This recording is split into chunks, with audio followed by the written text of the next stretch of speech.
It's really nice to be here today with Dr. Dena Hayes, who is a first-year cardiology fellow at NYU. My name is Norine Walsh. I am a deputy editor at JACC Case Reports, and we're happy to be here to talk with Dr. Hayes about her case entitled Cardiac Sarcoidosis Presenting as a Biatrial Mass with Extensive Extra Cardiac Involvement. So welcome, Dr. Hayes. Congratulations to you on your on the case report, but also having this accepted at ACC.25 for a presentation. So why don't you tell our listeners and viewers a little bit about the case? I think it's really interesting how this otherwise pretty healthy person presented to your team. So why don't I let you kind of do the intro and how you first met the patient? Thank you so much. Yeah, I'm really excited to be here to discuss our case with you. So this case involved a 32-year-old woman, and like you mentioned, she was relatively healthy before all of this. She actually initially presented with sinus pain and was planned to undergo a sinus surgery with ENT. A preoperative EKG was ordered, and that actually showed lateral T-wave inversions, and so a transthoracic echo was ordered. And on that echo, we saw that she had a large biatrial mass involving the interatrial septum with extension into both the right and the left atrial posterior walls. Next, we ordered a cardiac MRI, and that showed that there was late gadolinium enhancement of the interatrial mass itself, but it also showed that she had numerous pulmonary nodules as well as significant mediastinal lymphadenopathy. And so the initial concern at this point was actually that she had metastatic cardiac angiosarcoma, and the patient was actually given that diagnosis at this point. That was actually sort of on imaging only. That was not any biopsy confirmation. Just that's what the imaging looked like. Exactly. Yes, that was it's based on the imaging. Okay. And let me also ask you about the presentation. I know that I think one of the first sentences in your case report is that this was a young person who was exposed to wildfire smoke. And was that like early on when you were kind of looking at things and taking care of this patient, was that something that concerned everyone, the team? I think initially it didn't. Initially it just did not seem like relevant information. But in retrospect, I think it's extremely important information because we know that there is an association with sarcoidosis and wildfire exposure. Right. Or any fire exposure, actually. Right. So, okay. So go ahead. So you kind of were making that initial assumption, and then what happened? Yeah, so then after that, she had a full body PET scan ordered, and that showed that there was significant FDG uptake by the cardiac mass, by the pulmonary nodules, and then also by diffuse lymph nodes, diffuse bone lesions, diffuse skin lesions, and masses in the sinuses as well. And so at this point, we started talking about doing a lymph node biopsy. So then she had a lymph node biopsy. This was all in the outpatient setting. And it was at this point that the differential started to change a little bit because the pathology from the lymph node biopsy showed non-necrotizing granulomas that were concerning for sarcoidosis. And so this introduced the possibility that the mass itself was actually cardiac sarcoidosis. Even though this would be extremely unusual, there's only a few other case reports of cardiac sarcoidosis presenting as like a visible mass. Right. And when you were looking at all the imaging, how'd you decide, or how the team decide, or who on the team finally decided that it would be a lymph node that you would go after for biopsy?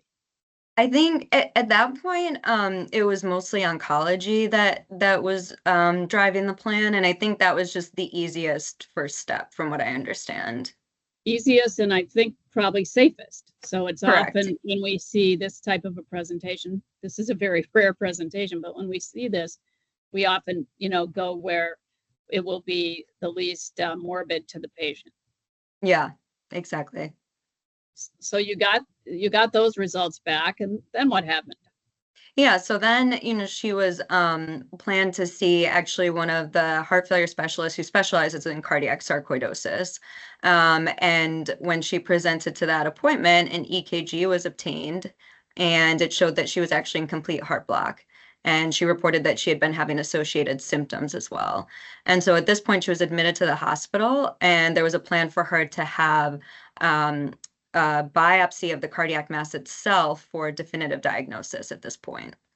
Gotcha. And also to have a pacemaker defibrillator placed, or was that decided a little bit later? We wanted to have the pathology first to really understand what this was, because that would potentially change, that would determine what device would be most appropriate. But that Gotcha. was part of the plan as well, yeah. Okay. And then I think, if I recall, the biopsy was done via femoral approach. Was there any, just out of curiosity, I'm a transplant cardiologist, we do a lot of biopsies. Mm-hmm. Was there any discussion of how to approach that, femoral versus jugular? Do you know?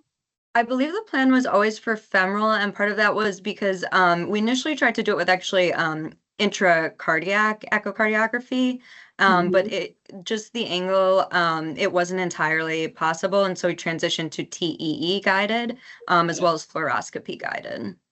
Gotcha. And then you ultimately had the diagnosis that the cardiac mass was in fact sarcoid. Exactly. And so a few days later, we got the confirmation that the pathology showed the same non-necrotizing granulomas, confirming that this was cardiac sarcoidosis. Wow. And so then you kind of had to decide, how are we going to treat this, and tell us how the team decided that, because you had I think a not complex, but really comprehensive immunosuppression plan. As we mentioned, the first step was to implant the device. So we moved forward with implanting an ICD because she did have a pacemaker indication. And per the Heart Rhythm Society guidelines in cardiac sarcoidosis, if there is an indication for pacemaker in cardiac sarcoidosis, then there's also an indication to proceed with an ICD. So she did have a dual chamber ICD implanted, waited a few days to allow healing, and then she was started on immunosuppressive medications about a week after that. We initially started her on high-dose prednisone and methotrexate, with a plan to taper the prednisone over the course of a few months. However, she actually developed some adverse effects of the steroids. And so we transitioned her off the prednisone more quickly and introduced infliximab as well. Gotcha. Was there ever any consideration of surgical intervention, or was it felt that immunosuppression would likely do the job? We felt that the immunosuppression would do the job actually in this case. So it sounds like she improved. And can you talk just a little bit more of what you already said, that exposures such as fires and wildfire and smoke exposure can contribute to the onset of this type of disease? Yeah, I mean, I think the pathophysiology or the mechanism is incompletely understood, but there has been shown to be some sort of association with combustible, like being exposed to combustible products and the development of sarcoidosis. And we do see it quite a bit in New York City with people who were first responders to the 9/11 events and firefighters.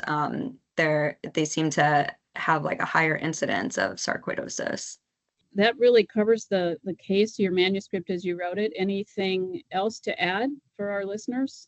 Yeah, I mean, I guess one thing that I want to point out is the fact that this was really a multidisciplinary effort, and really could not have done it without so many different specialties. We had heart failure cardiologists involved, interventional cardiologists, imaging cardiologists, pathologists, pulmonologists, and everybody played a really essential role in caring for this patient and getting to the correct diagnosis. Yeah, congratulations to you and your team, because I think pursuing and persevering to get this tissue diagnosis really helped make important decisions about the patient's management in the end. Absolutely. So great. Well, thanks for joining us, and congratulations again. This will be you'll be presenting this in Chicago at ACC.25. So everyone who's listening, please stop by. Yes. And I will encourage thanks for your submission to the journal. We hope to see more from you and your team. And I'll encourage everyone who's listening also to consider JACC case reports for your papers, manuscripts, interesting patient cases. Thanks, everybody. Thank you so much.